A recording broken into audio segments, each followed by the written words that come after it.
Basahin natin yung huling mga talatang binasa ko. Psalms chapter 10 verse 2 hanggang verse 8. Then after that, Proverbs 8 verse 13. May mga sinend ako kay Sister Mary Ann. Hindi pala Sister Mary Ann yung nagmumonitor, Brother Chad. May sinend ako sa kanyang mga ilang pictures para lang magbigay mamaya ng example sa gusto kong puntuhin. Sa verse 2, the wicked in his pride does persecute the poor. So, yung manifestation agad ay dahil sa kasamaan ng isang taong palalo, ay wala siyang pakialam sa mga mahirap. Inuusig niya, pinapahirapan niya. Wala siyang pagpapahalaga sa mga taong mahal na mahal ng Panginoon. Sabi ng scripture, mahal na mahal ni Lord ang mga mahirap. Di ba?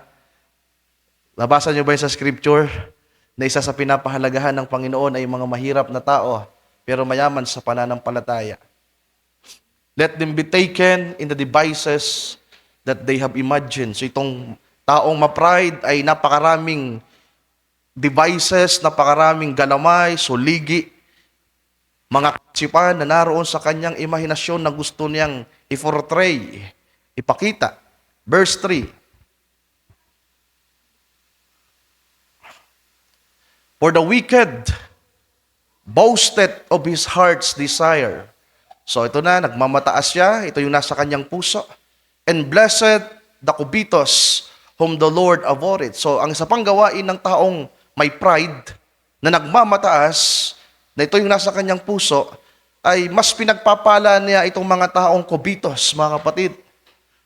Diba? Mas gusto pa niyang bigyan itong mga taong masasama, mga kurakot, mga taong mapaghangad, mga taong kung sa simbahan pa ay mga prosperity gospel. Yeah, kaya sila nagpipreach ng tithes, ng offering, ng mga pledges because they are covetous. Nagpapayaman sila at ang mga taong ganito ay kinamumuhian ng Panginoon. Sabi diyan, whom the Lord abhorreth. Verse 4. The wicked. So ang wicked at yung pride na yan magkasama, mamaya makikita nyo mga kapatid. Ang wicked kasi, makasalanan, term, general. Pag sinabing wicked, makasalanan. General term, lahat na nasa kanya. Pero laging ang unang nakakabit sa kanya ay pride. Sabi diyan, the wicked, through the pride of his countenance, will not seek after God.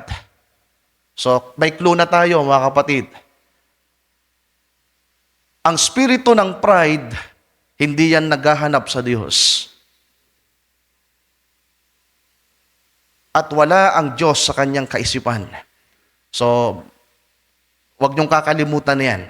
Kasi yan ay may malaking factor sa dulong bahagi ng ating paksa. The pride of his countenance will not seek after God. Hindi niya hanapin ang Diyos at wala sa kanyang kaisipan man lamang ang Diyos. Verse 5. His ways are always grievous. Thy judgments are far above out of his sight. So, kapag ang kausap ng taong palalo ay tayo, mga kapatid, lahat ng sasabihin mo sa kanya ay mas mataas yung kanya. Hindi niya papakinggan yung judgment mo.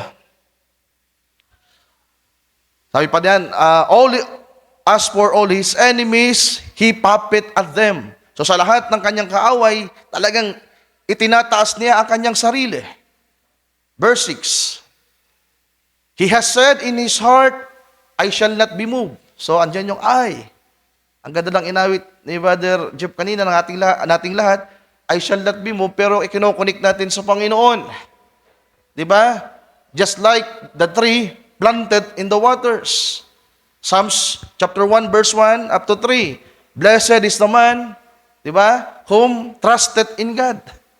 Mapalad ang tao na nagtitiwala sa Diyos na hindi, alam na natin, yung tatlong bahagi doon. Pero kapag walang kadugsong na Diyos o ang ating Panginoon, Delikado ito. Yan ang kaisipan, yan ang nasa imahinasyon, puso ng isang taong may taglay na spirito ng kapalaluan o pride sa Ingles na papalawakin natin. Or I shall never be in adversity. So hindi man lamang daw siya makakaroon ng kaguluhan sa kanyang buhay. Verse 7. His mouth is full of cursing in deceit and fraud. Yan na. Ang kanyang bibig ay punong-puno ng panunumpa, ng pagmumura, ng kadayaan, ng panloloko. Under his tongue is mischief and vanity. Sa kanyang dila ay pandaraya at karumihan. Last verse, verse 8. He sitteth in the lurking places of the villages. In the secret places, does he murder the innocent. Mga kapatid, andito siya. Andyan siya sa paligid. Sekretong nakaupo na nagmamatsyag at nagmamanman. Naintindihan niyo ba? Tuso ang kaaway. Sabi pa ni Pedro, be sober and be vigilant. Because your enemy, your adversary, the devil, is like a roaring lion, seeketh whom he may devour. So hindi ang leon, mga kapatid, kapag yan gustong manila, magtatago yan. Dahan-dahan yan na papalapit sa kanyang prey. For example, ang prey niya ay usa, di ba? Nakakita na kayo sa geographic, dahan-dahan yan. Napaka, halos wala kang maririnig. Then bigla na lang yan, susunggab. Kahit nga yung buhaya, di ba? Yung buhayang nasa tubig, pag nakita yan ng leon, obserbahan lang niya yan. Nakita na kayo ng buhaya sa leon na nag-away? Sino ang talo? Di ba dapat panalo ang crocodile? Wala, talo ang crocodile, mga kapatid. Kumbaga talagang king of the jungle yung nasa kalakasang leon. So I hope na nabaybay natin yung mga talatang yan sapagkat isa yan sa manifestation, description ng espiritu ng pride. Manifestation at description ng pride at definition ng banal na kasulatan. At sa Proverbs 8:13,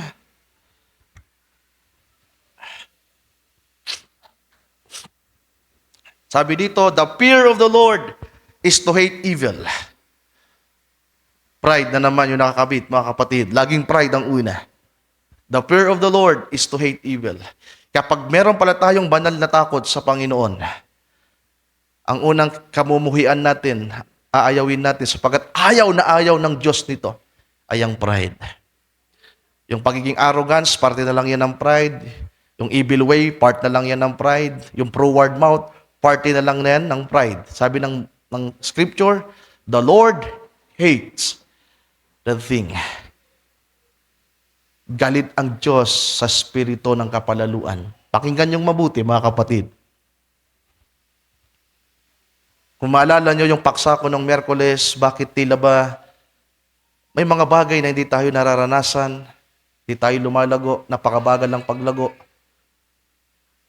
Bakit tila ba ang mga panalangin natin ay walang kasagutan? Makinig tayo ngayon sa parting ito. Minsan kasi iisip natin yung kapalaluan o pride ay yung boasting lamang, yung manifestation na nagmamayabang. No. Kahit ang isang bata na kagaya ni Itzel, kagaya ni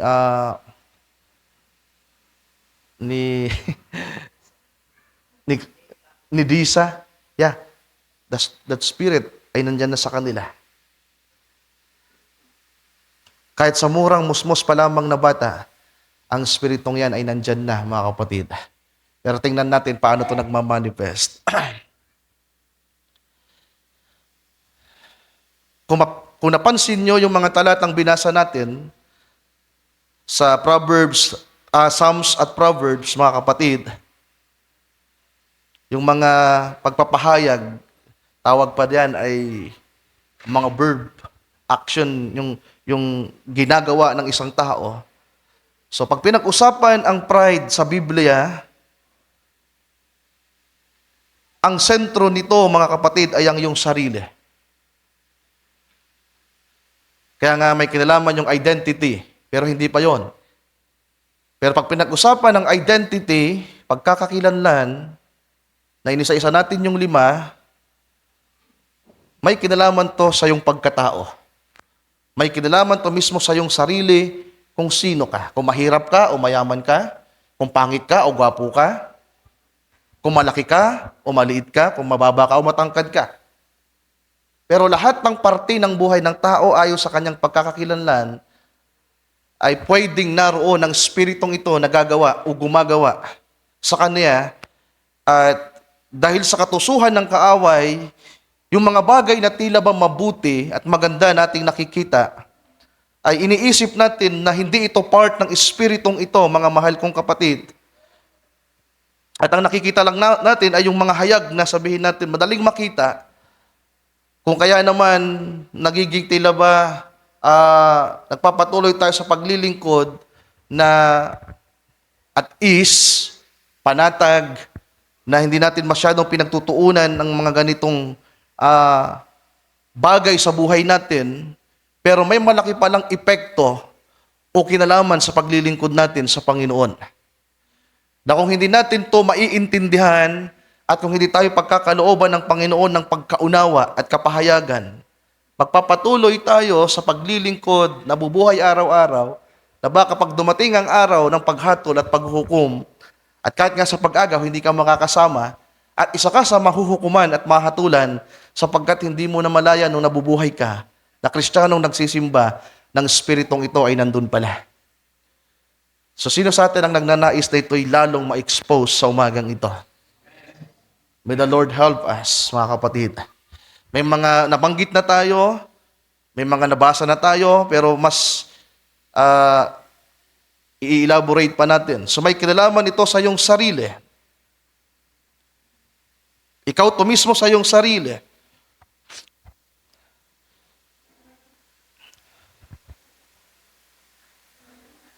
Ang Diyos, He is the creator of all things. Before man, He created the angels. Ang mga anghel na nagpupuri sa Kanya. Din si Satanas ay hindi nakontento. Si Satanas ay hindi nanatili sa kanyang posisyon na binigay ng Diyos sa Kanya. Hindi siya nanatili sa paglilingkod sa Panginoon at sa pananalig at pagtitiwala at pagsamba sa Diyos. Na dapat sana ang kanyang mga mata, ang kanyang puso at kaisipan ay nakasentro lamang sa Diyos na lumikha sa Kanya. Pero dumating ang araw, mga mahal kong kapatid, na pinahintulutan ng Panginoon ang kapangyarihang ito na maging parte ng buhay ni Satanas, ni Lucifer. Kaya nga, sabi ng mga naririnig natin, God never made Lucifer as Satan or devil. Si Satanas mismo ang gumawa sa kanyang sarili. Diba? He made himself a devil. The devil na mortal na kalaban ng Diyos. At ito'y under pa rin ang kapangyarihan ng Panginoon ng kanyang sovereignty. Bagamat alam ng Panginoon na mangyayari ito, mga mahal kong kapatid, pero pinahintulutan niya. Nagkakaintindihan tayo? Pinahintulutan niya sapagkat parte ito ng plano ng Diyos na isang araw, i-express niya kanyang sarili, imamanifest niya kanyang sarili na siya lang dapat ang maitaas. Siya lamang ang dapat makilala na masamba at mapapurihan at mapaglingkuran. So, may kinalaman ang pride na tong spiritong ito sa isang tao. Well, may mga nilista ko dito. General ito, specific, pangkalahatan, hindi lamang sa mga kapatiran, kundi kahit sa mga taong nasa labas, unbeliever, mga ateista, ibang religions.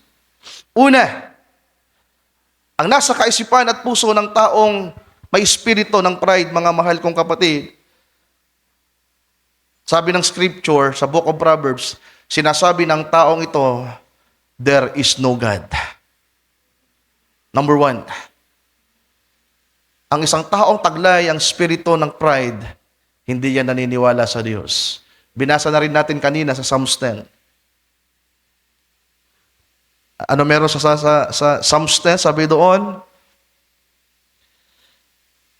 He will not seek after God. God is not in all his thoughts. At ang sabi ng scripture, ang isang taong mangmang, hangal, ay nagsasabi sa kanyang puso, there is no God. Well, salamat na lang, hindi tayo yon. Meron ba dito nagsasabi sa kanyang sarili, sa kanyang puso, there is no God? Sino sa atin dito ang naniniwala na merong Diyos? Amen. Pwede ba nating palakpakan ng Panginoon? Well, salamat sa kanyang mga salita, hallelujah, na nagpakilala sa atin na sa buhay na ito, sa sangkalawakan, sa universe, ay merong Diyos na manlilikha. You are not your own. Hindi ka basta na lamang lumitaw o kaya ay galing sa unggoy na naging tao. Tao ka na nilikha ng Diyos na kasama ng mga unggoy. Pero ang mga taong hangal, ang mga taong may spirito ng pride, mga kapatid, sinasabi nila sa kanilang puso, there is no God. Ang pangalawang nasa kaisipan at puso niyan, at ipinapahayag sa kanyang labi, I don't believe in Him. Or I don't believe God. Iba yung una kasi talagang hindi niya ina-acknowledge na merong existence ang Diyos. Ang pangalawa, naniniwala siya, may part sa kanyang kaisipan na merong Diyos, pero hindi siya naniniwala.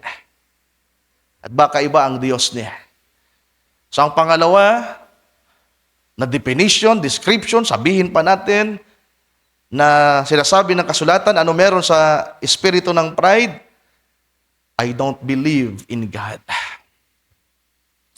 Para matapos natin to, hindi na ako magpapaka-adlib pa. Number 3, I don't obey God. Ang pangatlo, na may taglay na spirito ng pride, hindi sumusunod sa Diyos. You believe, pero nahihirapan kang sumunod. So patungo na tayo sa mas makaka-relate tayo. Kasi doon sa una, there is no God, I don't believe. Tila ba madaling makita? Wala ko diyan. But number 3, ang nakalagay dito sa aking inilista, I don't obey God. Andiyan pa ba kayo, mga kapatid? Hindi sumusunod sa Diyos. So ang ilan dito, mga mababaw na lang, mga ito'y mga pag-aaral lamang ni Brother Ryan para i-manifest natin, ma-expose natin ang espiritong ito at makita natin sa Biblia ang description nito. Number 4, ito ang nasa kanyang kaisipan. I don't care. Not only with God, but to His creations. Wala akong pakialam sa Diyos, wala akong pakialam sa mga anghel, wala akong pakialam sa mga tao, wala akong pakialam sa mga kapatid ko, wala akong pakialam sa magulang ko, wala akong pakialam sa asawa ko, wala akong pakialam sa anak ko, wala akong pakialam sa ministry. I don't care. Palawakin nyo na lang. Ang isang taong walang pagpapahalaga una sa Diyos at sa lahat ng nilikha ng Diyos, tiyak na ang spiritong ito ay taglay niya. Panglima, I want nothing.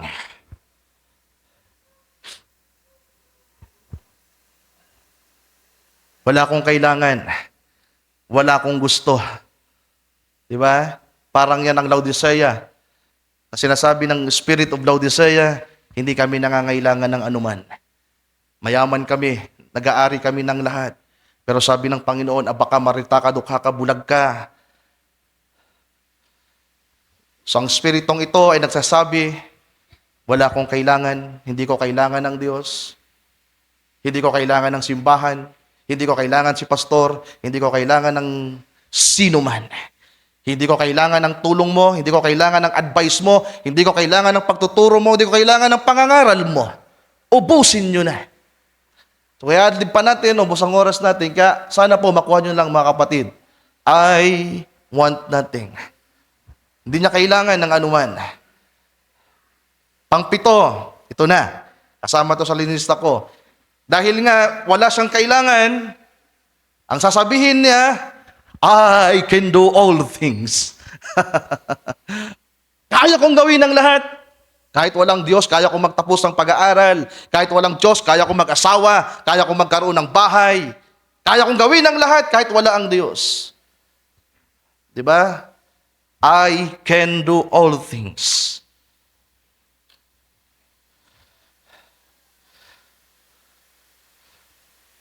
Nakailan na tayo? 6, pampito. I know it. Simple lang, di ba? I know it. Brad, sabi ng salita ng Diyos, alam ko. Kahit hindi alam, alam ko. Di ba? Ibig sabihin ng I know it, mga kapatid, parang ipinapalagay niya kanyang sarili na siya ay ang Diyos na the self, ano ba yung nalalaman niyang lahat? Pahintoy. 3 yan eh. The self-existing one. Yung omniscience, omnipresence, and omnipotent. Alin doon yung I know all things? Ha? Alam ang lahat. Yung omnipresent, laging presente. Yung omnipotent, yung omniscient, yun. Okay. So, ang pampito, alam niya ang lahat. Sasabihin niya, mas maganda yung pamamaraan ko sa'yo. Mas maganda yung ginagawa ko sa'yo. So, lahat ng yan may kinalaman na sa kaisipang yan, mga kapatid. At ito'y mapanganib na espiritu na nasa tao, sapagkat ang scripture ay nagsasabi sa mga pinag-aralan natin nung una na ang dulo ng tao na taglay ang espiritong ito ay kapahamakan. Ang dulo ay judgment, damnations, and destruction. At kapag ang isang tao ay taglay ang espiritong ito, mga kapatid, ang nasa kanyang puso, ang kanyang nadarama, at the way siyang magsalita, the way siyang tumingin, ay nagtataglay siya ng superiority. Pag sinabi pong superiority, itinataas niya ang kanyang sarili at wala siyang pagpapasakupan, wala siyang pagsusukuan, kahit ang Diyos, kahit ang mga pamunuan at pamahalaan na nilagay ng Diyos sa lupa, sapagkat ipinapalagay nga niya na yung kanyang sarili ay siya dapat yung masunod. Siya yung nakakahigit sa lahat at kahit anuman yung nasa kanya, ipapalagay niyang siya pa rin ang nakakahigit na kinakailangang masunod at wala siyang papakinggan na sino man.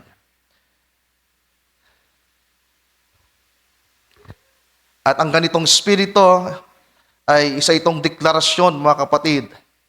Hindi ito basta-basta espiritu, ugali, attitude, sapagkat kapag ang isang tao ay taglay ang espiritong ito, nagdideklara ka ng pakikipaglaban sa Diyos. Merong tinatawag na rebellion sa puso mo.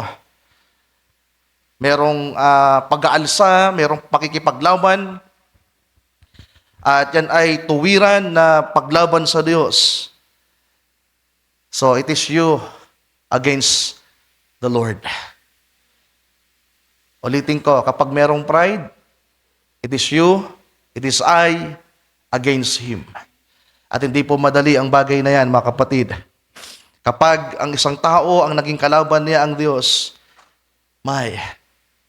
sabi pa nga ng nababasa natin, mas maigi yung ganitong kasabihan. Ako at ang Diyos, laban sa lahat. Di ba? Ako at ang Panginoon, laban sa sanglibutan. Kesa naman, kakampi mo ang sanglibutan, kakampi mo ang lahat, pero ang kalaban nyo ay ang nag-iisang Diyos. Sa mga may iniirog Di ba? Sabi doon sa magkasintahan, you and me, I and you, against the world. Hindi kayo magtatagumpay pag wala ang Diyos. It is I and Him. It is you and Him against the world. Amen. Napaka-delikado. It is very danger, mga kapatid, nang makalaban natin at ang makaharap natin ay ang Panginoon. So, tungo tayo sa pangalawang bahagi. Dito sa aking note, the danger and devastating consequences of the spirit of pride. So meron itong dalang panganib at katakot-takot na mga consequence o balik, resulta sa isang taong nagtataglay nito. Number 1, pride first before a fall. Ang isa pang salita dito, pride precedes a fall. Mahayag muna ang espiritong ito, itong pride, then ang kasunod ay pagkabagsak o pagkahulog. Proverbs 16:18, basahin ulit natin. Sabi dito, pride goeth before destruction, and a haughty spirit before a fall. Kaya nga si Satanas nahulog. Ang tawag diyan ay fall of Satan. Nang masumpungan ng espiritong ito, ang kapangyarihan ito doon sa pagkatao mismo ni Satanas, then nahulog siya. Nang ang magkaroon ng tao sa ibabaw ng lupa, si Eva at si Adan, nang dayain ng kaaway, nahulog si Eva at si Adan. Dahil sa espiritong ito, mga kapatid. So may mga bagay ako na pagtatanto na hindi pala basta-basta itong pride na to. Isa pala ito sa talagang sumira sa plano ng Panginoon, mga mahal kong kapatid, itong spiritong ito. So bago ang isang tao mahulog, madaya, tumungo sa kapahamakan, ang spiritong ito ay nariyan na mahayag. Pangalawa, sabi ng scripture sa Proverbs 11:2, basahin natin, when pride cometh, then cometh shame. Kapag ang espiritong ito ay dumating, nasa iyo, pinapasok mo o nasa loob mo na, then ang kasunod niyan ay kahihiyan. Hindi ka lang mabubuwal, hindi ka lamang mahuhulog, ang kasunod niyan ay kahihiyan, disgrace. Kaya kapag ang isang tao nagkasala na, di ba, nahihiya na. Ang pangalawa, pride leads to disgrace. Ang spiritong ito, dadalhin ka sa kahihiyan. Ipapahiya ka, huhubaran ka niyan, papahirapan ka niyan, gagawin kang dukha, gagawing miserable ang buhay mo, at kung ano-ano pa.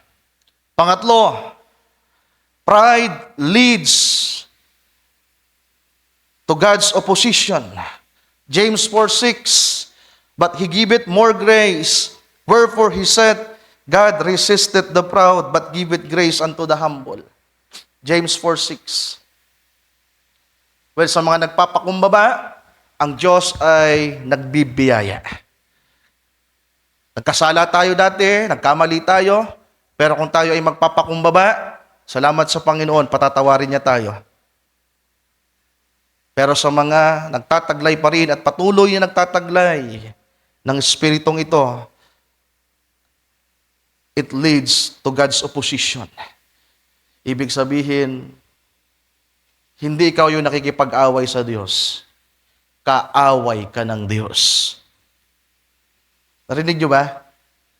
Hindi, iba yung nakikipag-away ka sa Diyos, sa kaaway ka ng Diyos. Pwede ka pang maunawaan ng Panginoon kung nakikipag-away ka sa Kanya.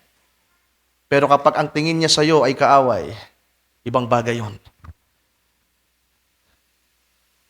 He resisted this kind of spirit. At talagang galit na galit na galit na galit na galit ang Diyos dito.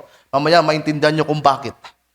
Sa araw ng paghatol, isa ito sa talagang ipapamukha niya sa tao, mga kapatid. Number 4, pride leads to war and strife. Kaya nga yung strife na parte doon sa seven evil spirit, kadugsong na lang to. Ihahatid ka ng spiritong ito sa mga digmaan, sa mga pakikipagbaka, sa mga kaguluhan. Dadalhin ka sa maraming kaaway. Lahat ng tao pwede mo makaaway, mga bansa, kaharian, lahat ng mga pamunuan. Yeah, it will lead you to war and strife. Proverbs 13:10, only by pride cometh contentions. So ang ibig sabihin ng contention, mga kapatid, pag kinuha natin yan sa KGV+, yan ay pakikipag-away, pakikipaghamok, pakikipaglaban. Kapag ang pride ay dumating, then ang kaguluhan, ang pagdidigma ay nandiyan. Kaya nga nakipaggera si Satanas, di ba, kay Michael.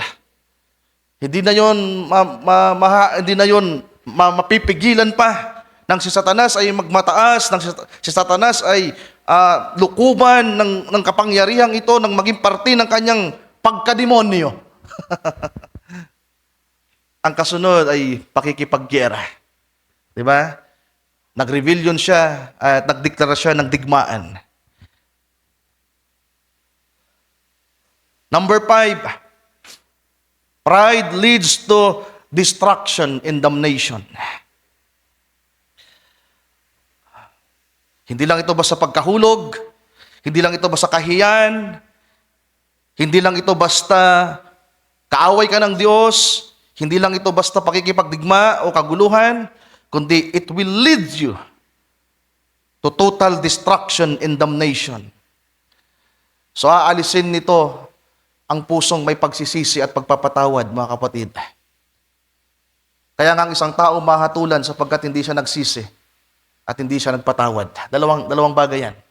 Kahit nagsisi ka at pinatawad ka ng Diyos, di ba? Hindi nga eh. Ang sabi ng scripture, kung hindi ka magpapatawad, hindi ka rin patatawarin ng Diyos. Kaya nga pala sa bautismo, napakahalagang ituro natin, kung meron kayong mga kaaway, may mga umaway sa inyo, patawarin nyo sila.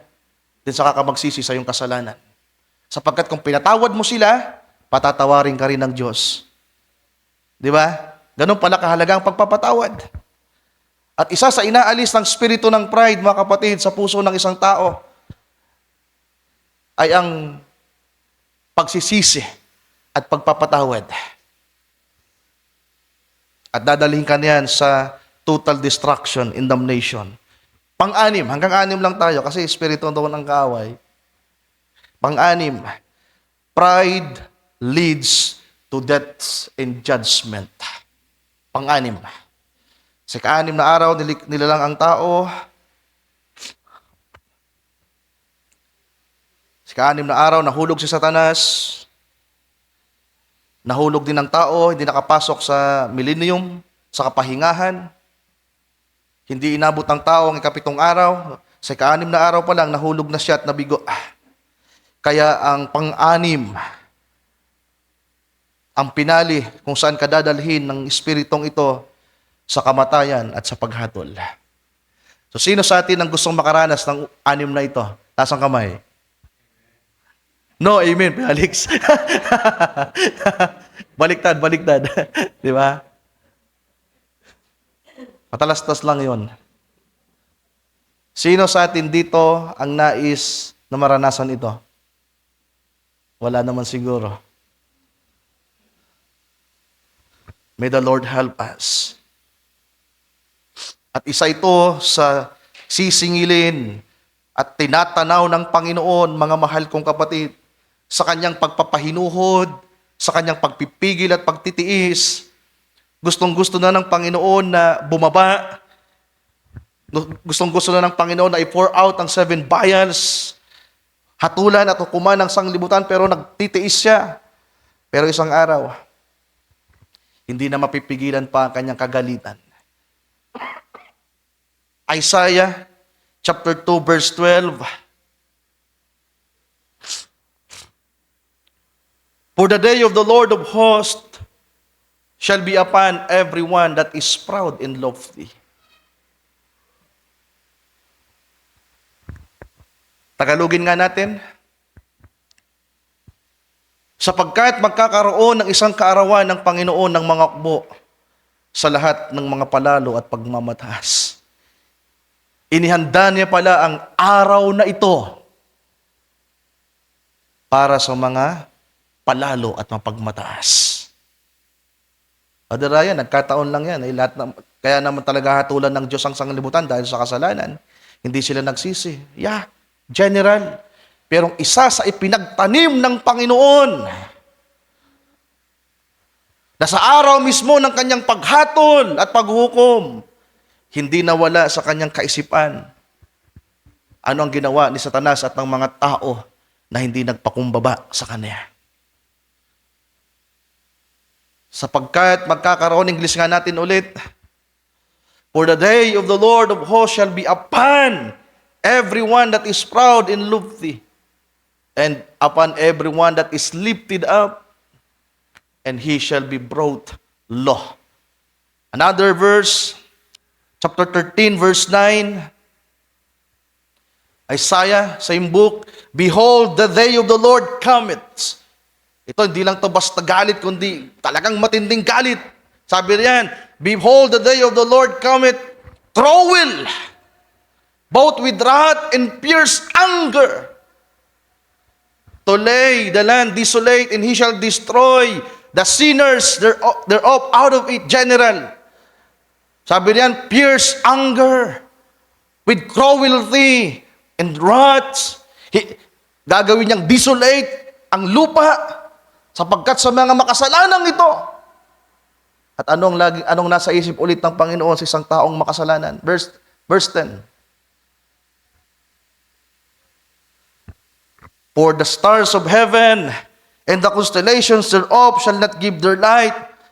For the sun shall be darkened in his going forth, and the moon shall not cause her light to shine. Sa panahon niya ng tribulation going to Armageddon. At ang sabi dito sa verse 11, and I will punish the world for their evil, and the wicked for their iniquity. Diba, general pa rin? Wicked, iniquity, sinners. Then, highlights na kung ano yung isa sa hindi makalimut-kalimutang kasalanan ng Panginoon na ginawa ng tao. I will cause the arrogancy of the proud to cease. Sabi na Panginoon, di ko alisin yung adultery, yung mga ganyan. Di ko alisin yung magsisinungaling, yung pag-iinom, paglalasing, paninigarilyo. Ano yung gusto niyang alisin? The Spirit. Sapagkat ito ang punot dulo ng lahat. And will lay low the haughtiness of the terrible. Malakay chapter 4, verse 1. Huling aklat, ipinaalala pa rin ng Panginoon. Sabi sa Malakay, for behold, the day cometh, that shall burn as an oven in all the proud. See? Ganun po kagalit ang Diyos sa Spiritong ito. Take note mga kapatid, kaya mamaya meron tayo ulit mga titingnan. Kaya pala ganun kahalaga yung submission, subjection, pagpapasakop, pagpapakumbaba. Kaya pala, napakahalaga ng salitang pananampalataya. Ngayon ko, mas na-appreciate ang pananampalataya. Dati kapag tinitingnan ko ang statue of a perfect man na nasa baba ang pananampalataya, bumababa ang tingin ko sa kanya. At para bang nakatingin ako doon sa love, sa brotherly kindness. Dahil nga doon sa statue. Pero dito ko naintindihan sa paksang ito, gaano kahalaga ang pananampalataya. Mamaya may papakita ko sa inyong drawing ko. Gaano kahalaga ang pananampalataya. Kasi How to overcome this spirit? Number one is by faith. Mamaya maintindihan natin. Sabi dito, in all the proud, in all that do wickedly shall be stubble. In the day that cometh shall burn them up, says the Lord of hosts, that he shall leave them neither roots nor branch. Sa Tagalog, sapagkat narito ang araw ay dumarating na nagniningas na parang hurno, at ang lahat ng mga palalo, at ang lahat na nagsisigawan ng kasamaan, ay magiging parang dayami, at ang araw na dumarating ay susunog sa kanila, sabi ng Panginoon ng mga hukbo, na ano pat hindi mag-iiwan sa kanila ng kahit ugat ni sangaman. So sana po nakita niyo gaano kagalit ang Diyos sa spiritong ito. Now, how to deal with this kind of spirit? Paano natin ito haharapin? Paano tayo makikipaglaban? Paano tayo magtatagumpay? Bumasa tayo ng quote for our introduction sa bahaging ito. Naibigay ba sa iyo ni Sister Mary Ann yung kung hindi, overcome pride. Overcome pride. Actually, meron ako ibang quote na hindi ko naibigay kay Sister Mary Ann kanina. Overcome pride, yung keyword. Isang hit lang yan, so sana mapadali natin. 1960, March 3, sa paksa niyang Firmer and Latter Rain, paragraph 85. Sabi ng prophet, let's go to the revelation. Jesus said himself, he that overcometh, I will give him the morning star. The Bible said that, what is it? A overcomer. Ano ang isang overcomer? One that's overcome the world, overcome self, overcome pride. Idinugsong ng propeta ang sarili sa pride. Sapagkat ang sarili natin at ang pride, nagkakaroon niya ng yun kapag pinakinggan natin ng spirito ng kaaway na nag-iimpluwensya. Mamaya makikita natin paano yan nangyayari. Ang isang totoong mananagumpay, ito yung nais ng Panginoon sa atin, ay may kakayahan na i-overcome ang sanglibutan, may kakayahang i-overcome ang kanyang sarili with his pride, with this kind of spirit. Then sabi ng prophet, I will make him the morning star. Sino yung nahulog? Natala sa umaga? Lucifer, the son of the morning. Nawala sa pwesto si Satanas sa kanyang kaningningan, sa kanyang kariktan, sa kanyang kagandahan, pero sa mga magtatagumpay,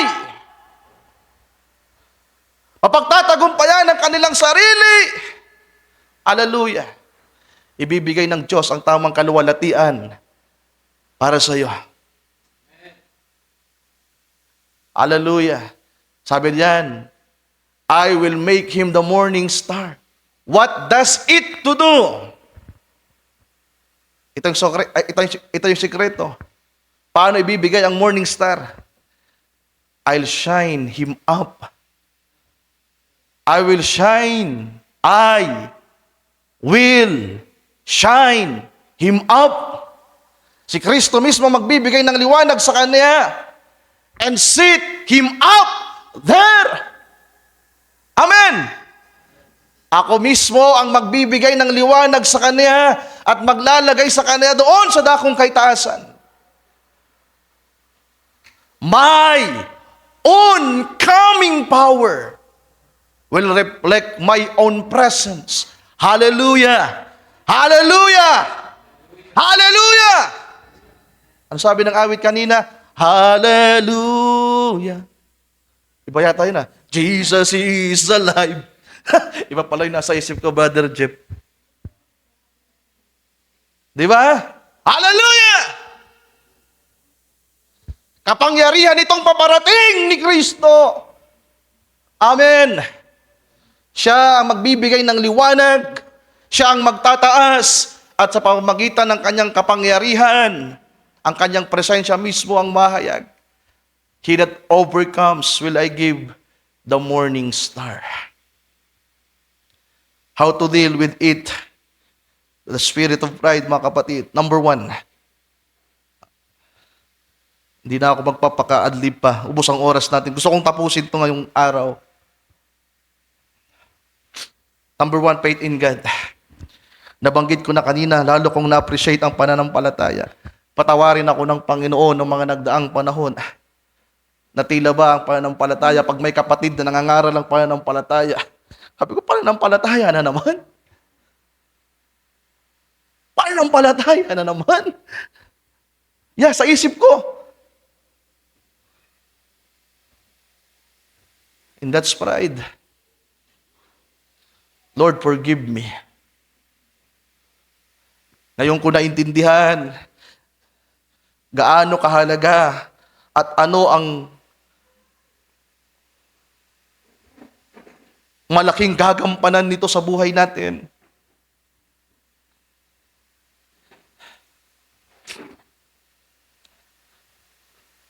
Pag sinabing faith in God, mga mahal kong kapatid, you acknowledge the existence of God. Kinikilala mo na may Diyos, na merong manlilikha, hallelujah, na merong lumalang sa'yo, na merong nagmamay-ari ng buhay mo. Ito yung totoong pananampalataya. At sana nga may taglay tayong ganitong uri ng pananampalataya na alam natin na may Diyos. Kaya nga sabi ng propeta, faith is a revelation. Hindi yung common faith na meron ang sanglibutan. Hindi yung common faith ng mga denomination, but the real faith. Sabi ng propeta, this kind of faith is a revelation. May taglay kang pananampalataya sa Diyos na kinikilala mo na siya ang pinagmulan ng lahat. Ipinapakita dito yung kanyang soberanya, yung kanyang pagmamay-ari sa lahat bilang hari ng mga hari. At Diyos na dapat sambahin sa Espiritu at sa katotohanan. Tayo ay kanyang nilikha lamang, mga kapatid. Dapat wag mawawala yan sa isip natin. We are only a creation.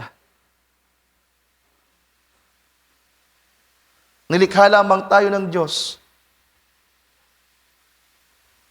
Nilikha lamang tayo ng Diyos.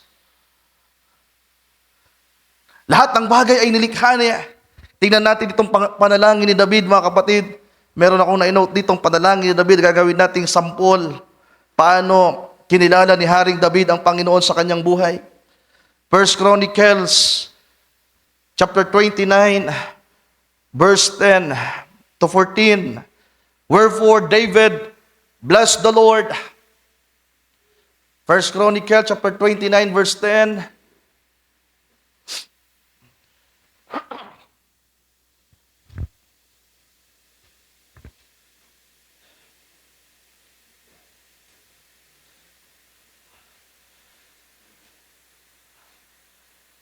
Yeah. Sabi dito, wherefore David blessed the Lord before all the congregation. And David said, blessed be thou, Lord God, of Israel, our Father, forever and ever. Thine, O Lord, is the greatness, in the power, and the glory, and the victory, and the majesty. For all that is in the heaven and in the earth is thine. Thine is the kingdom, O Lord, and thou art exalted as head above all. Both riches and honor come of thee, and thou reignest over all. And in thy hand is power and might, and in thy hand it is to make great and to give strength unto all. Amen. Hallelujah. Good morning, Brother Jimmy. Okay, Brother Jeff, Jimmy, I told Jeff that he will interpret my saying because I don't want to speak English. I don't want to struggle like Brother Alex did last Sunday. So please forgive me if I will preach in Tagalog. But Brother Jeff, yeah, I told him to interpret what I'm gonna do, what I'm gonna preach. It's okay? Okay. Brother Jeff, God bless you. Bahala ka na. Talakayin mo agad yung tithes. Kahit di ko sinasabi. No. Okay, tuloy tayo. Tuloy natin yung pagbasa. Verse 10 nga natin ulit. Sabi sa verse 10, Wherefore David blessed the Lord before all the congregation. And David said, Blessed be thou, Lord God of Israel, our Father, forever and ever. Thine, O Lord, is the greatness, and the power, and the glory, and the victory, and the majesty. For all that is in the heaven and in the earth is thine. Hallelujah. Thine is the kingdom, O Lord, and thou art exalted as head above all. Both riches and honor come of thee, and thou reignest over all. And in thine hand is power and might, and in thy hand is to make great and to give strength unto all. Amen. Nasa kanyang kamay daw kahit ang pagpapadakila.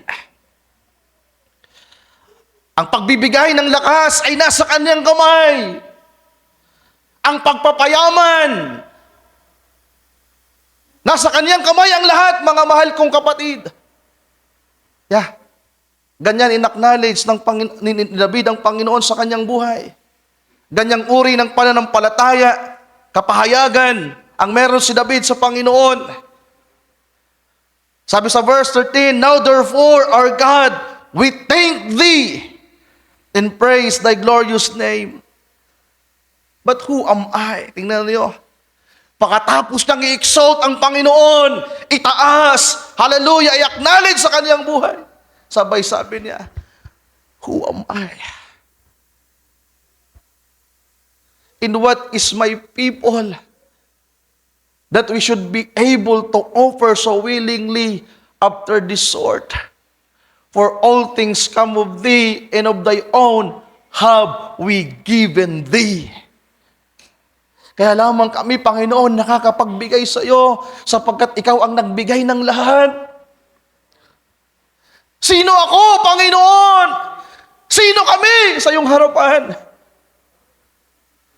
Nakikita niyo ba? Anong uri ng pananampalataya meron si David, mga kapatid?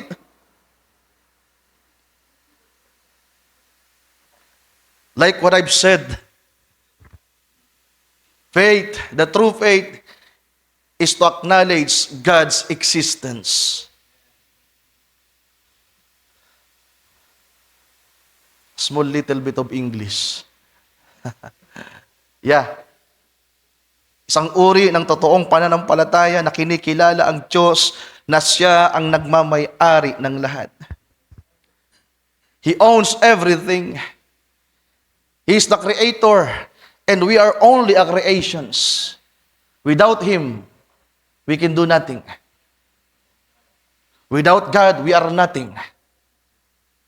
We are useless without Him. Pero ang problema ay ito. Because the spirit of pride,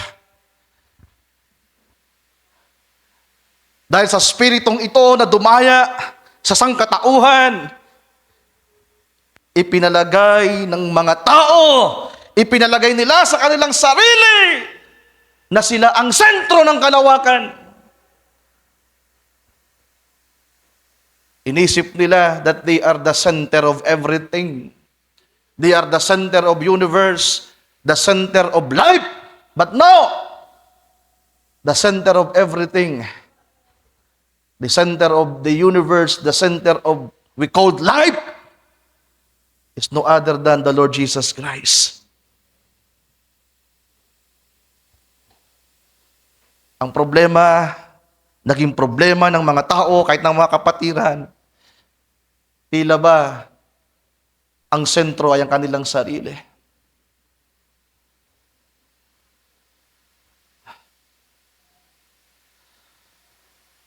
Well, alam ng Diyos na mahina tayo. Alam ng Diyos na marami tayong pagkakamali. Alam ng Diyos na marami tayong kasalanang nagawa. Pero kapag tayo ay nagpakumbaba sa Kanya at humingi ng tawad, ang Diyos ay nalulugod.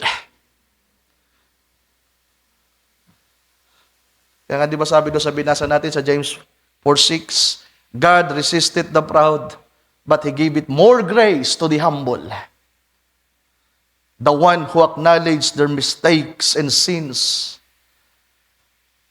Yung mga taong hindi nagtatago ng kanilang kasalanan, kundi mga taong inihahayag ang kanilang sarili sa Diyos at nagsasabi, Panginoon, kailangan kita. Panginoon, patawarin mo ko. Nagkamali ako.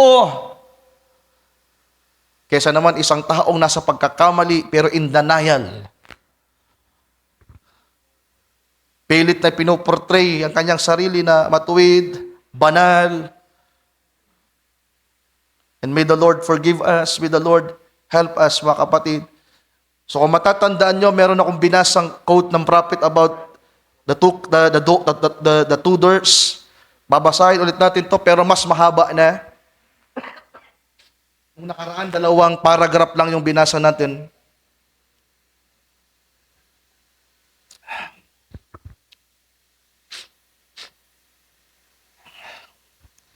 So bago natin basahin ang quote ng prophet, what is pride?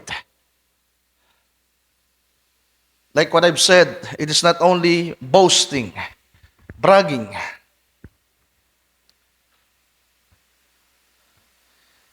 It is you. It is our identity.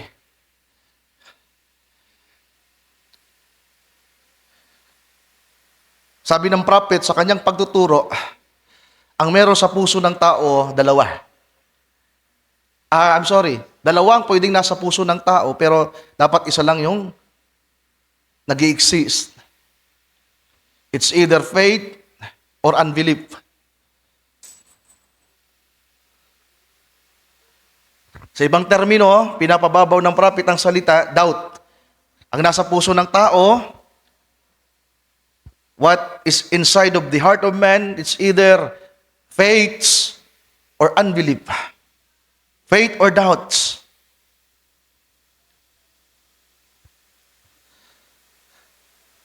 Kaya kapag ang isang tao may pananampalataya sa Diyos, totoong pananampalataya, at patuloy niyang pinapahalagahan ang pananampalataya, nasa tama kang track. Magtatagumpay ka sa dulo. Itataas ka ng Diyos, luluwalhati ka ng Diyos, you will gonna win. You will gonna overcome. Pero kapag wala ang pananampalataya ng Diyos sa puso mo, ano ang meron? Ano meron sa unbelief?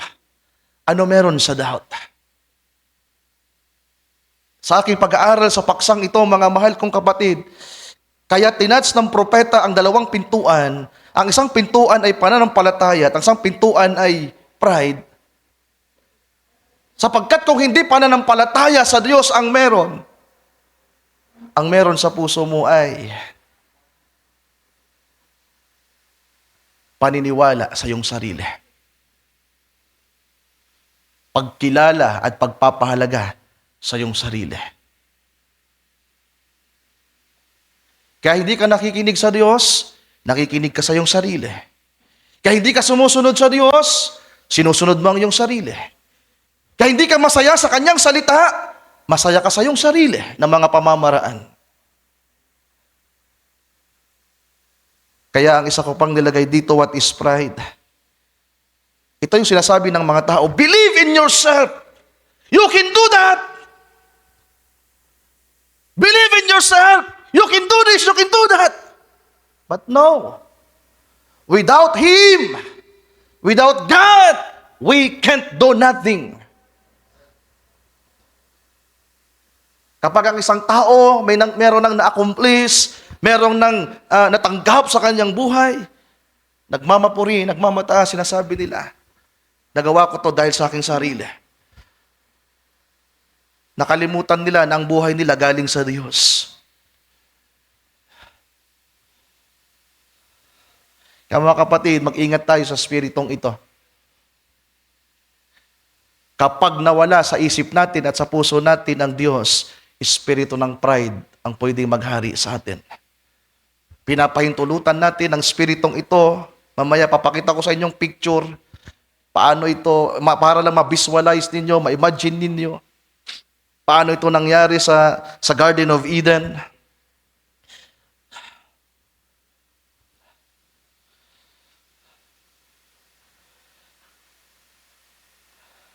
Basa't-basa tayo ng quote, mga kapatid. Yung keyword natin, Brother Ochot, The Door of Pride. 1965, tatlo kasi yan. Yung dalawa, 1950s. The Door of Pride.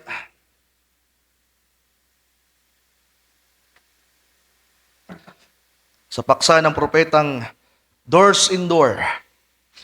February 6, 1965. The Door of Pride. Beginning at paragraph 166.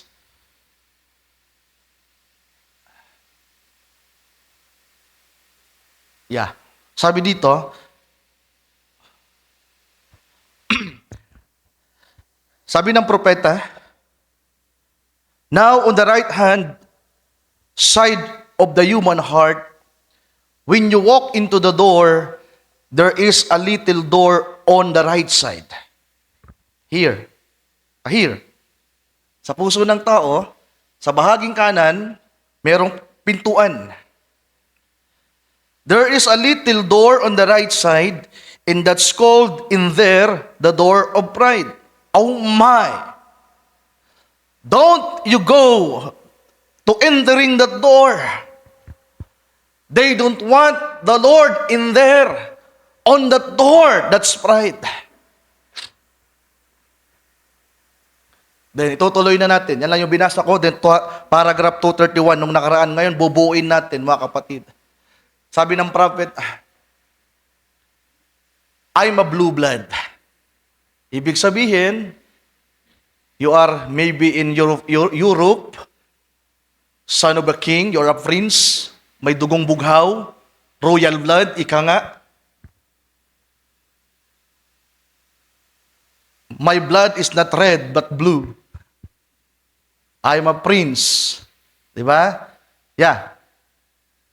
Paglalarawan lang yan. Pwedeng ang isang tao, sinasabi niya, dugong bughaw ako. I take care. Ito na. Hindi lang niya tinapos. I take care. Kaya kong gawin ng lahat. I can do this on my own. I take care of myself. I can take care of everything. It's pride. I tell you, it's pride. Don't you meddle in there. Now, sabi ng prophet, he can feel welcome as long as you keep that pride door shut. Naglalarawan po kasi ang propeta sa isang bahay na para bang ang Panginoon bisita mo siya.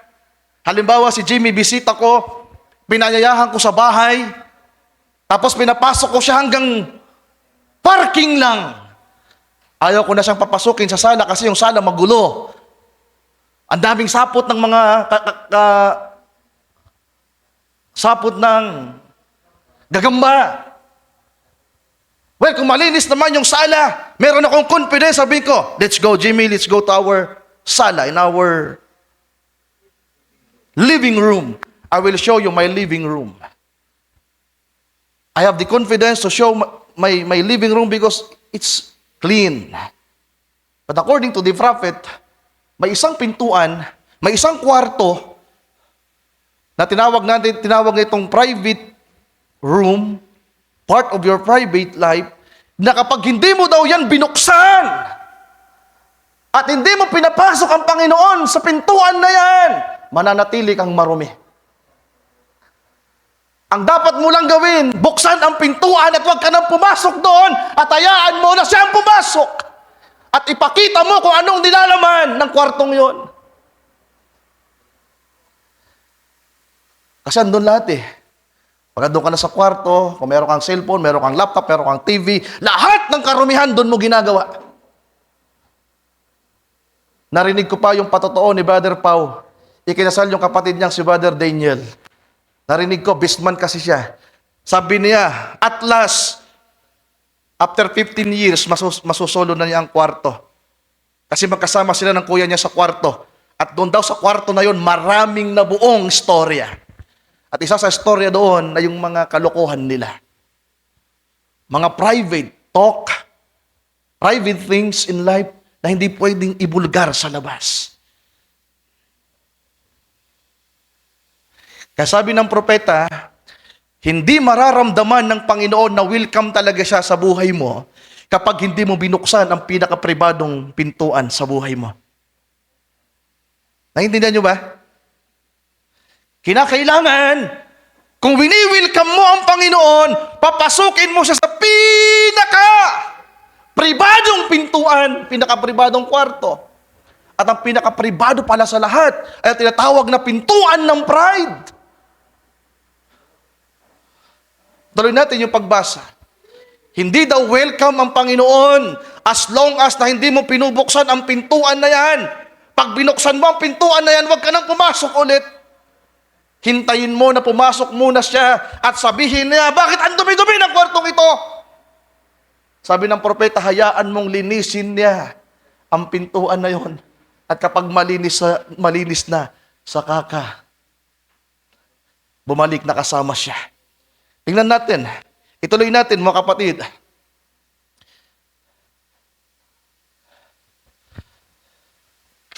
Paragraph 167. He's got to humiliate you. See, that's what He comes in for. Pag sinabing humiliate nyo, talagang i-review ka niya. Pag pumasok siya sa pribadong buhay mo, sasabihin ng Panginoon, bakit ang daming basura? Ano to? Ano to? Ano to?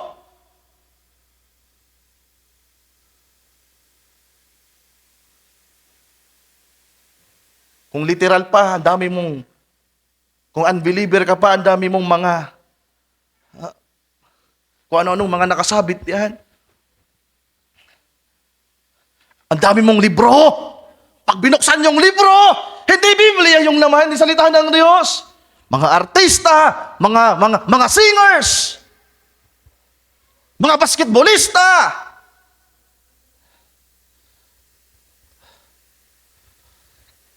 He will humiliate you. Ito na yung salitang dinaanan natin dati about humbleness. Di ba sabi ng scripture, ang salitang humble yourself. It is humiliation. Ibababa ka.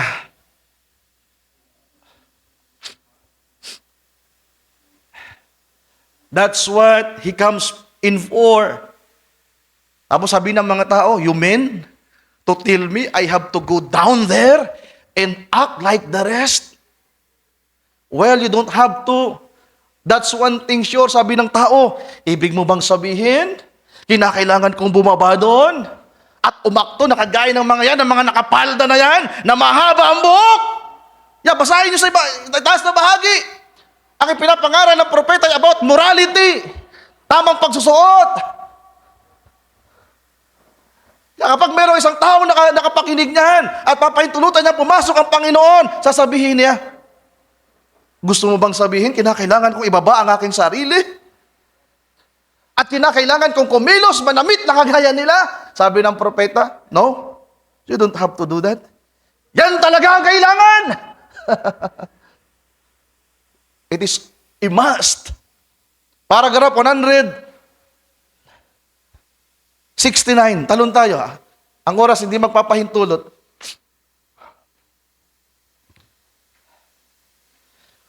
But that little pride Oh, you men, for us women, we're going to have to let our hair grow. Well, that's what he said. I'm sorry for this, Jimmy and Kyla, about this quote of the prophet. He mentioned about the manicures, short hair.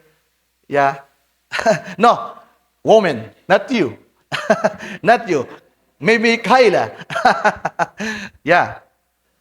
Most of the women here, before they became like us, Christian, they are also have the manicures in their nails. So what that's the prophet said.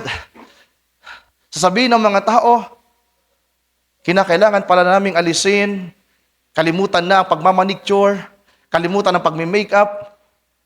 Yeah. Hindi yan pride na yung pagmamataas lang. Ang ibig sabihin ng pride na dyan, pagtalikod na sa iyong sarili. Denying of yourself. Nagkakaintindihan ba tayo mga kapatid? Ibig sabihin ba, Brother Branham, ang pintuan na yan, kapag binuksan namin yan at pinapasok namin ng Panginoon, ito na yung kanyang gagawin, ito yung kanyang sasabihin. That's what he said. Well, sabi naman nila, well, what do you think my sewing circle would? They will call me old-fashioned. Sasabihin ng mga tao, sinauna ka. Brother Branham, kung papahintulutan namin ng Panginoon na pumasok sa pintuan na yon at lilinisin niya at aalisin niya ang mga bagay na marumi, na magulo, well, paano yung mga kaibigan ko? Ano sasabihin ng mga kaibigan ko, ng mga katrabaho ko? Ang pangit-pangit mo na, ang haba ng buhok mo, hindi maganda yung suit mo. Sinauna ka! Sabi ng prophet, well, just keep your pride. Go ahead. Kung ayaw mo, sige, panatilihin mo yan. Nasarado. Magpatuloy ka. And he will stand at the door. That's all that further he can get. Ibig sabihin, walang mababago sa buhay mo. Walang tutulong sa'yo. Tuloy natin.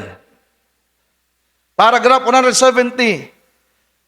But when you are ready to open that door, let him come in. Kinakailangan mo lang ihanda ang iyong sarili, ibaba ang iyong sarili, at pahintulutan ng Panginoon na pumasok sa pinakapribadong bahagi ng buhay mo. Kinakailangan pala merong paghahanda dito. Hindi madali ang magsuko ng buhay. Hindi madali ang magpakabanal. Hindi madali ang magpatawad. Hindi madali ang humingi ng tawad, ang magsisi. Hindi madaling kalimutan ang mga nakasanayan sa kwarto, ang nabuo ng mga gawi o gali. Ano ba meron sa kwarto, Brother Expedito? Di ba? Sa panahon ng iyong pag-iisa,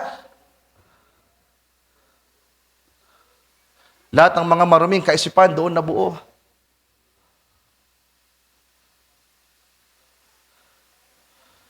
Pag hindi natin pinahintulutan ng Panginoon, mananatili tayong nasa ganong kalagayan. But when you are ready to open that door and let Him come in, He will clean it out for you. Amen. Ang Panginoon daw po ang tutulong sa atin. Tutulungan niya tayo. He will clean it out for you. Shorts will go out here in the garbage can, and makeup will go back to the garbage can. And the barber will starve to death if he just cut woman's hair to a real believer. Kapag ang isa palang barbero ginupitan ng isang Kristiyanong mananampalataya, mamamatay siya. My goodness. He will starve to death. Sino sa atin dito ang handang buksan ng pintuan ng pribadong buhay natin? Andon nakatago ang spiritong ito, mga kapatid. Hallelujah. Pagpatuloy natin, paragraph 199. Ang oras hindi magpapaintulot. Paragraph 199, dulong bahagi. Paragraph 199, last part ng 199, sabi niya dito, let's act. Bandang baba. Bandang baba. Sige pa, Brother Shot, let's act. Baba pa. Baba pa. Sige pa, yeah. Sige pa, taso pa ng konti. Simulan natin sa let's act. Sabi niya, let's act like sons and daughters of God. Can you say amen to that? Let's live like it. We are sons of a king. We are. Right now, these bands of mist and dirt and filth around here, people call themselves Christians and still acting like that. Paragraph 200. But remember, we got anak one day. Ito maganda mga kapatid, malapit na tayo sa pinakamagandang parte ng mga sinabi ng propeta. But remember, we got anak one day and opened him in. Isang araw, maririnig natin magkakaroon ng katok sa buhay natin. Amen. May katok na maririnig at pagbubuksan natin siya at kapag siya'y nakapasok, tingnan niyo sabi ng propeta, ang pride at ang lahat ng naroon sa buhay natin ay aalis. Mawawala. Amen.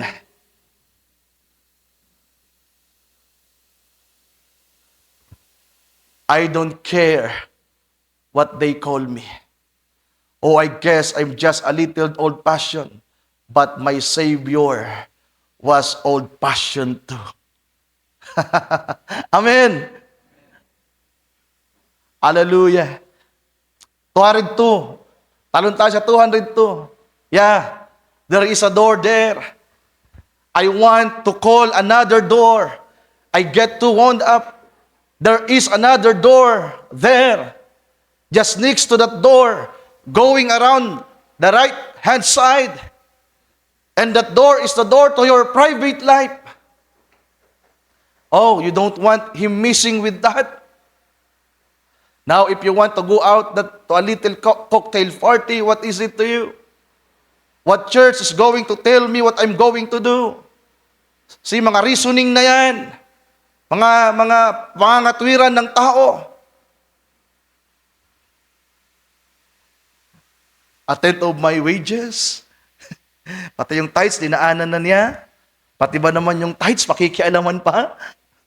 Pag may party, di ba ako pwedeng pumunta? Di ba? Lahat ng gusto mo, lahat ng nakasanayan mo, papakialaman ng Panginoon. Amen! Dahil ang pride na to, mga mahal kong kapatid, ang ipinapakita nito, ang kaaway, ang ibinubulong sa iyo, ipinapakita gaano ka kahalaga. Gaano ka kaganda, gaano ka katalino, gaano ka katanyag.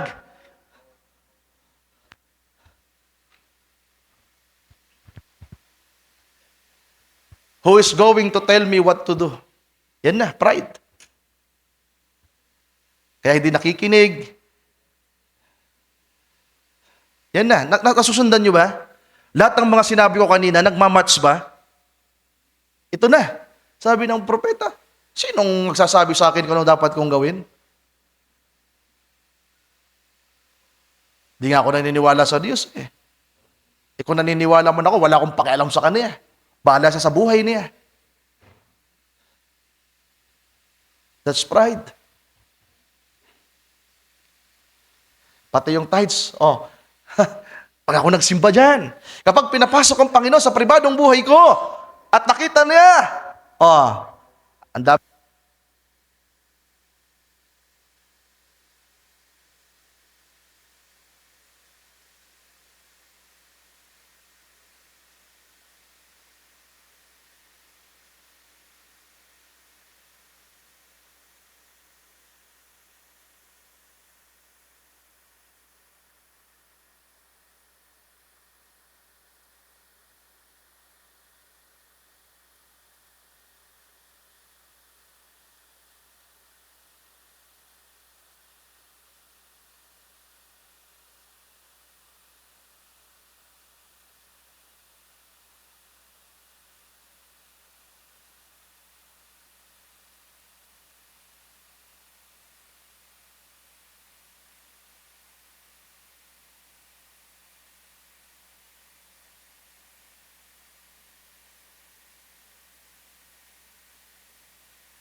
Okay, thank you, Brother Edison.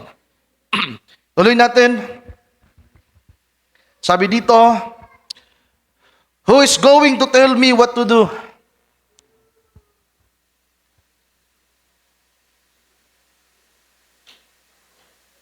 Yeah.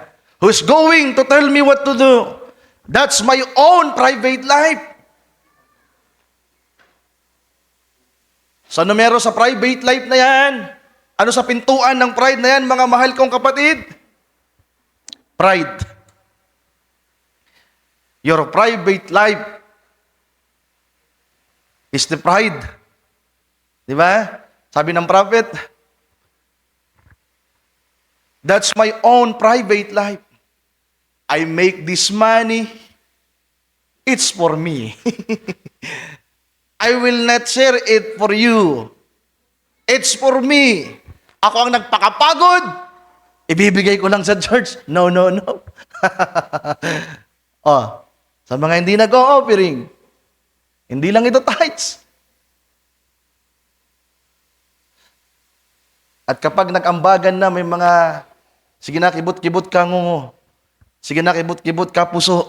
Sige na, kibot-kibot ka isip.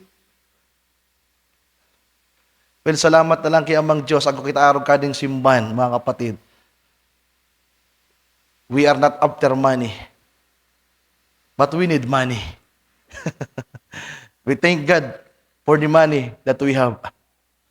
Pero, kapag yan sinolo mo, at sinabi mo sa iyong sarili, I make this money, I have my own life, I will shorts if I want to, dagdagan natin, I will wear what I want to. Oh, you, America, American people. Because the prophet is Americano. He is an American. Brother Branham. Yeah. The one who preached that sermon is an American man. He's our prophet, Jimmy. His name is William Marion Branham. He is from Indiana. Yeah. And according to him, because he's an American, sabi, he said, I have my own life. I will church if I want to. That's my own American privilege. That is true. Sure, right? 2:03. My goodness, wala nang oras. But if you are a lamb and not a goat, see, lamb is what he is after. They will be separated someday.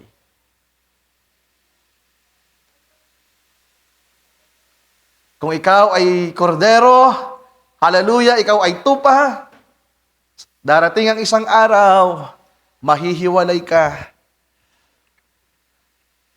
Magkakaroon ng total separation. Amen. Ibig sabihin, yung buhay mo ay kakaiba. Paragraph 205, talon tayo sa 205. And when you are a Christian, you will cope with the word. Ibig sabihin ng cope, mga kapatid, i-incline mo ang iyong sarili sa salita. Ilalapit mo ang iyong sarili sa salita. And when you are a Christian, you will cope with the word. Paragraph 206. But people today, they don't want you falling with their private life. Yeah. Sad to say, karamihan ng mga tao ayaw pakialaman ng kanilang buhay. At sana wala pong ganito niyan sa atin. Ayaw na napapangaralan, ayaw na tuturuan, ayaw na papayuhan. Karamihan daw ng mga tao, sabi ng propeta, ayaw na pinapakailaman ng kanilang buhay. Paragraph 229. So binasa natin dati, yung una lang at dulo. So malapit na tayo sa dulo. Yung binasa nating dulo nung nakarang Wednesday, paragraph 231. So malapit na tayo sa dulong bahagi. 229. Sabi ng propeta, there is something wrong somewhere. Sabi niya may mali. Merong mali. It's a twisting up of theology. Meron daw pagbabago sa paniniwala, lalong-lalo sa pagka-Diyos. Pag sinabing theology, paniniwala sa Diyos. Pananampalataya sa Diyos. Kasi sabi niya mayroong problema. Merong mali. At At itong maling ito may kinalaman sa pagpihit, sa pagbabago, sa pagkilala sa Diyos. The power of the resurrection of Jesus Christ, like He did to the man who called Legion. Buti lang, letter G, Brother Gideon, yung pangalan mo. Kung nagkamali si tatay mo dati at naging L yan doon sa birth certificate mo, katakot-takot na pangalan. Di ba? Pero may ini-example ang propeta. Nakapangyarihan ng ating Panginoon, sabi niya, but the power of the resurrection of Jesus Christ, like He did to the man who called Legion, we found him clothed and in his right mind. Yung isang tao sa Gadara, tama ba Gadara? Yung isang tao na possess ng Legion, hindi lamang isang demonyo ang nasa kanyang loob, kundi many demons inside of his heart. Not only one evil spirit, not only lies, lust, murder, thieves, legions of spirit inside of that man. But when he met Jesus Christ, when he met the power of Jesus Christ, that crazy man, no hope, no life.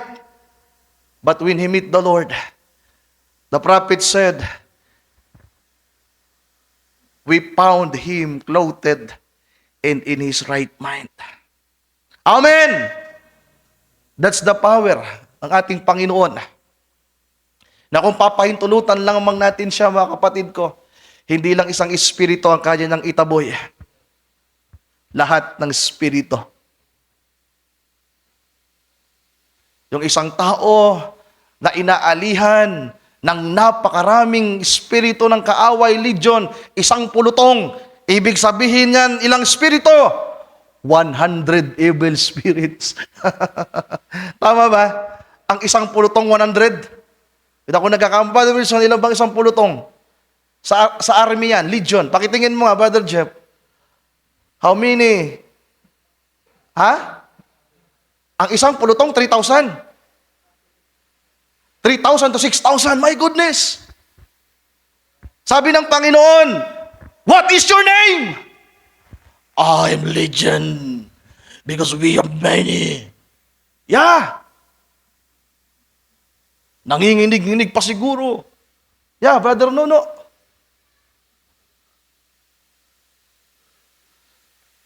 Buti, yun mismo yung nagsasalita ng Espiritu. 3,000 to 6,000 evil spirit inside of that man. But because of the power of our Lord Jesus Christ, naging ganun kakritikal ang buhay ng taong ito dahil lamang nagsimula sa espiritu ng pride. Na doon sa espiritu na yon, doon sa pintuan na yon, andun, nagsasama-sama ang lahat. Kaya sabi ng propeta, doon sa pintuan na yon, sa pintuan ng pride, they don't want the Lord in there. Sino yung they na yon? Yung espiritu ng pride may mga kasama. Andun yung pagpatay, pagsisinungaling, pagnanakaw. Andun lahat. Kaya doon sa pintuan ng pride, kapag binuksan mo ito, door of pride. Pag binuksan mo, ang daming nandoon. They are there. And they don't want the Lord in there. But according to the prophet, but when you open that door and let the Lord Jesus Christ come in, He will clean that room. He will clean your life. Amen. Hallelujah. Aalisin niya lahat ng kahinaan na meron tayo. Espiritu, pagnanasa, karumihan, kasinungalingan.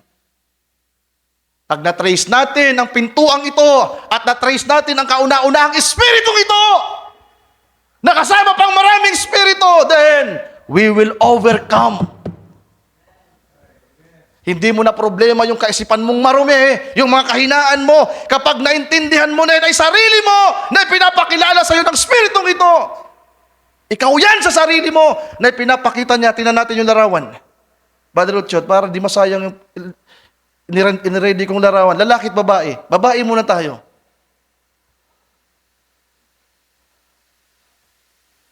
Tingnan nyo ang ginagawa ng spirito ng pride. Siya nangunguna. Please, bilisan mo. Wala tayong oras, Brother Ochot. Yung babae muna. Yan. Ano sabi nung demonyo? Habang nakatingin sa salamin yung isang babae, you are very beautiful, ha?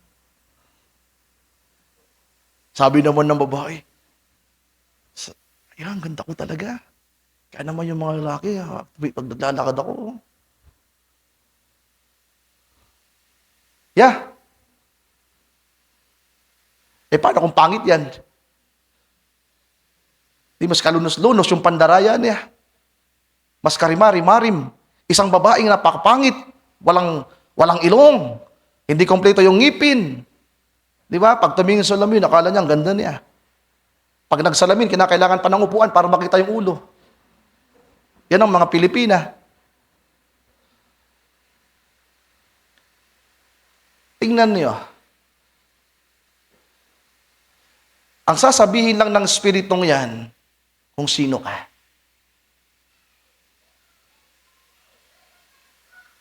Wala siyang ibang sasabihin sa'yo, patungkol sa'yo. Intindihan niyo ba, mga kapatid? Kaya ubusin niyo na lahat ng pwede niyang sabihin, yan ang spirito ng pride. Papaniwalain ka na maniwala sa iyong sarili. At kapag naniwala ka na ngayon sa iyong sarili, hindi ka na maniniwala sa Diyos. Hindi ka na makikinig sa Diyos. Sa simbahan, sa mga ministro, sa mga lingkod, sa lahat ng tao, kahit sa tatay at nanay mo, mahirapan ka ng sumunod, magbigay galang, magrespeto, sapagkat napaniwala ka, napaniwalaan ang sarili mo. Hindi lamang yung people's right, that is your right. Man's right, woman's right. Sarili mo. Kaya tingnan nyo, kapag pinaunlakan nyo ang spiritong yan, naniwala ka sa iyong sarili. Kaya nga kapag si Kristo naging kaisa natin, tayo ay nagiging kagaya niya. We live like Him. Tama ba? Pero kapag ang spirito ng kaaway ang pinahintulutan natin, sa lalaki naman tayo, to save time, ang dami pa sana pwedeng ad-lib dyan, mga kapatid. May mga picture pa akong iba, pero yan. Yan naman. Ipakita nga natin lahat ng larawan yung isa pang lalaki. Yan. Nakakatakot. Sinasalamin niya yung kanyang sarili.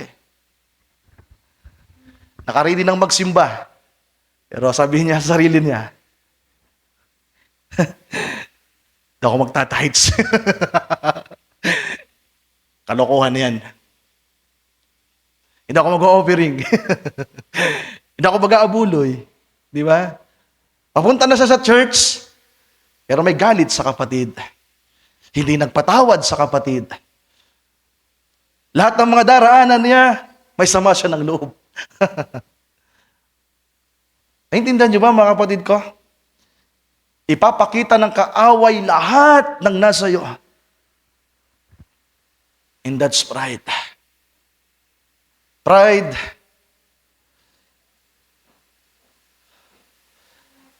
Pride is the root of all evil. The pride is the root of all ruin. At dahil sa spiritong yan, mga mahal kong kapatid, lahat ng espiritu pa. Kaya tingnan nyo, sino ba yung unang naging ganyan? Sino yan? Di ba si Lucifer? The first to reveal against God.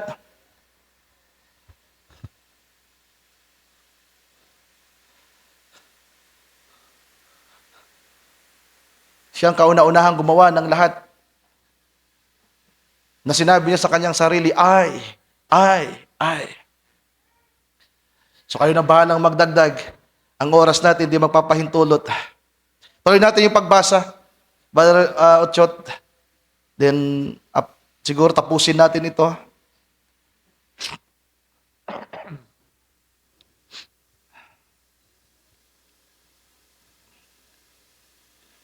Sabi ng prophet, the power of the resurrection of Jesus Christ, like he did to the man who called Legion, we found him clothed in his right mind.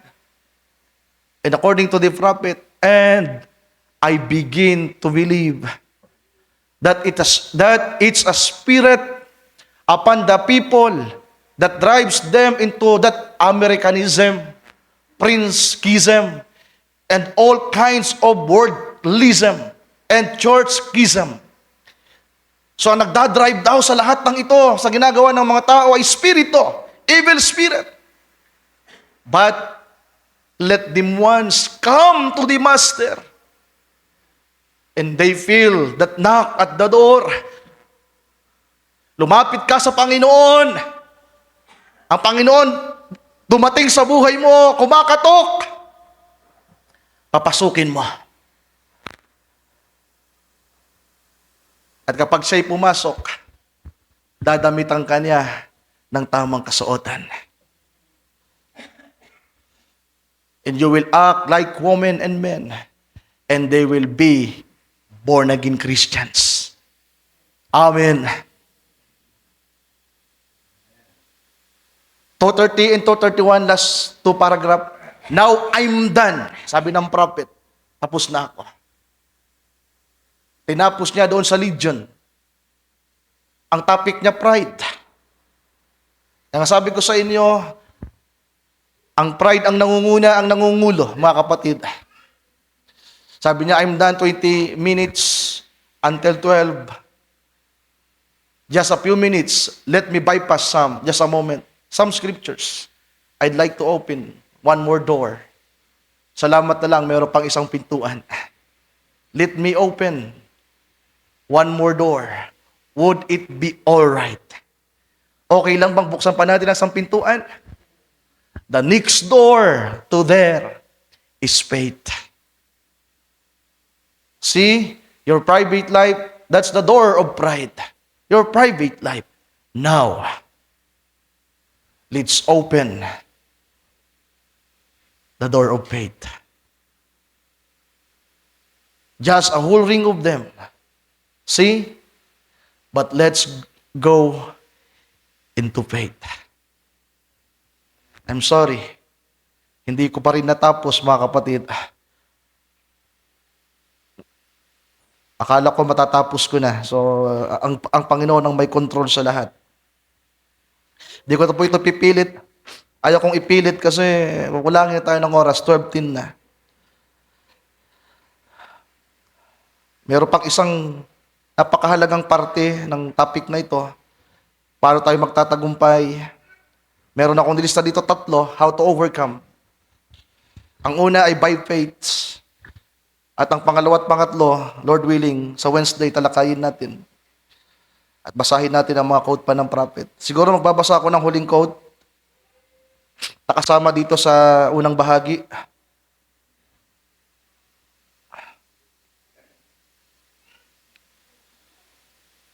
Ang i-type mo, Brother Uchot, our life, it's nothing. Our life, comma, then it's nothing. After this quote, we will close.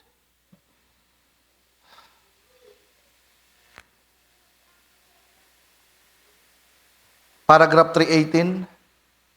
Yeah.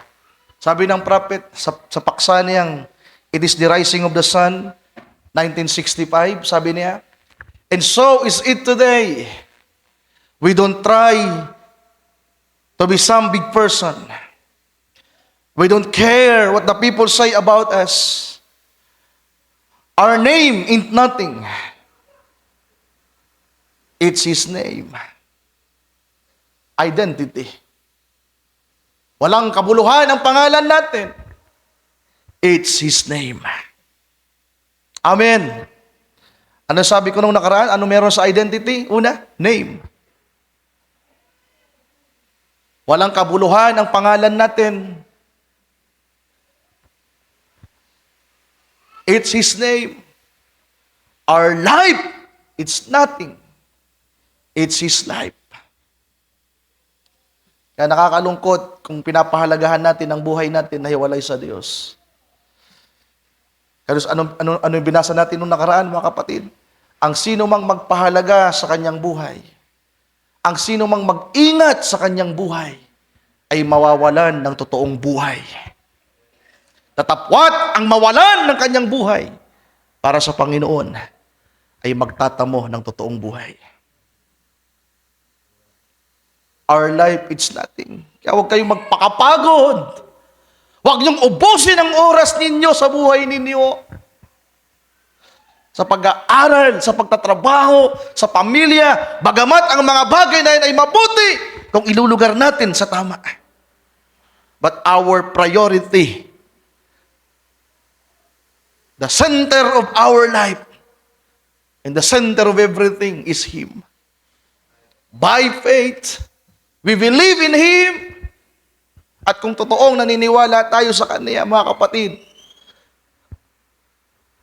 sabi ni Pablo, hindi na ako nabubuhay sa aking sarili. Ang ikinabubuhay ko ay pananampalataya sa Kanya. It is His life. It is His power, not our power. And there is only one thing that we love to do, is see Him glorified. And how can it be when He is glorified in us by His resurrection that is in us? We see Him represented again as He was today. Next. Did you get that? See, our desire is not to be glorified. Our desire is not some big name. Our desire is not boast some church or make more in the Sunday school or try to bring in, hag tayo post in, offer picnic party to bring stars or buttons or something else like that. That's not our desire. Our desire is to see Him glorified. Glorified. What? Not with self-pride.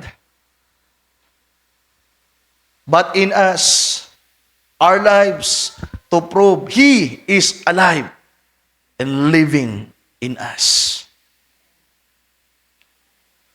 So may tinatawag ang propeta na private life. Self-pride. And that is the spirit of pride. Na anong manifestation yan? Yung puso na ginugusto ang mga bagay na para sa kanya. Pero dapat sa mga tong Kristiyano, next, Padre Chot, sabi niya dito, if I can get myself out of the way. Sabi ng propeta, kung maaalis lang ang sarili ko sa daan. When William Branham not even thought of, and you're not even thought of, till we can see Jesus glorified among us. See Him. That's our desire. That's the quickening power. And it gives us joy to know that we are with Him. Both flesh and bone of Him, being the bride of Him. Amen. Amen. Hallelujah. So ganito ang tunay na Kristiyano. Sabi ng propeta, kung maaari lang na si William Branham ay mawala sa eksena, mawala sa daan. Ang tanging makikita natin ay ang kaluwalhatian ni Kristo. May kapangyarihan ng Panginoon na tutulong sa atin, mga mahal kong kapatid. Pero kinakailangan natin siyang paanyayahan sa buhay natin. Kinakailangan natin siyang bigyang daan. So, hindi natin ito matatapos.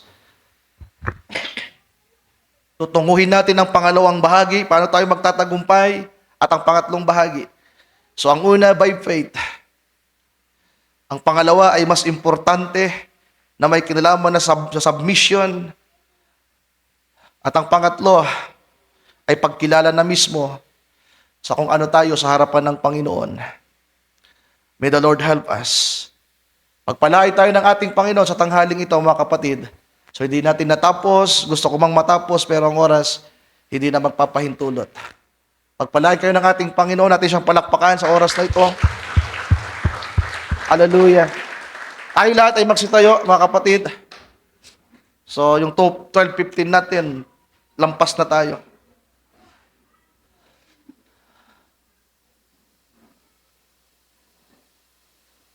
Part 4 natin, katugsong pa rin ng pride.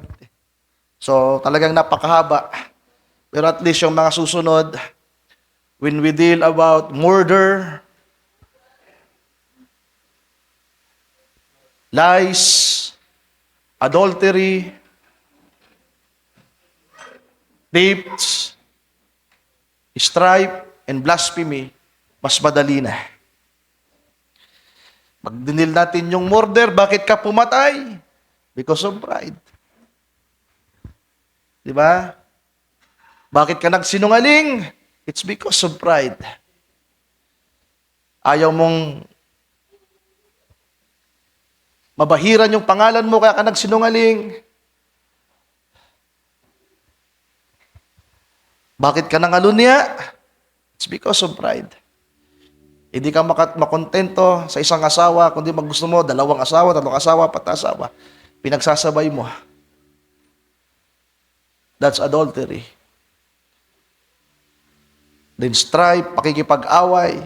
Bakit ka nakikipag-away? Bakit pa yung kaguluhan? Because of pride. At yung blasphemy na walang kapatawaran, kaya nagkaroon ng blasphemy. It's because of pride. Kaya nga doon sa binasa natin sa panahon ng the day of the Lord, hindi naman yung blasphemy yung sinisingilin ng Panginoon. The pride. Ang punot dulo ng lahat. Tayo manalangin. Let us bow our heads for a short prayer. Hallelujah. Lord, we thank you. Thank you, Lord, for your word this morning. Thank you, Lord, for the fellowship that you have ordained to us.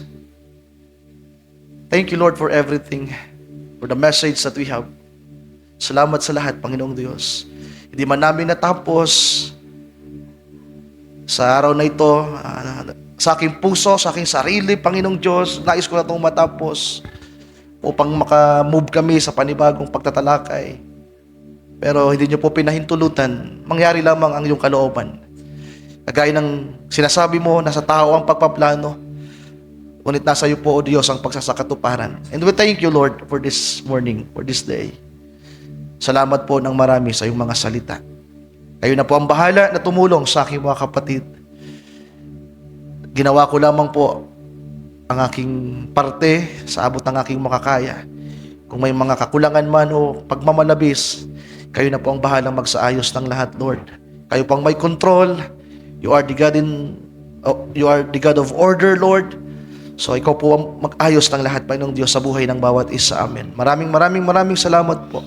Pagpalain mo ang gawain mo sa dakong ito, bawat kapatiran at kahit man po ang mga bisita. At sa paghihiwa-hiwalay namin, Panginoon, ikaw pong patuloy na mag-ingat sa bawat isa. At kahit man po sa mga pagkain na pagsasaluhan, i-bless mo ito, Lord, and make us worthy to receive it. Thank you so much, Lord. We bring back to you all the glory and praises. And we ask all these things in prayer in the mighty name of you, our Lord and Savior, Jesus Christ. Everybody says Amen. Amen. Amen and amen. God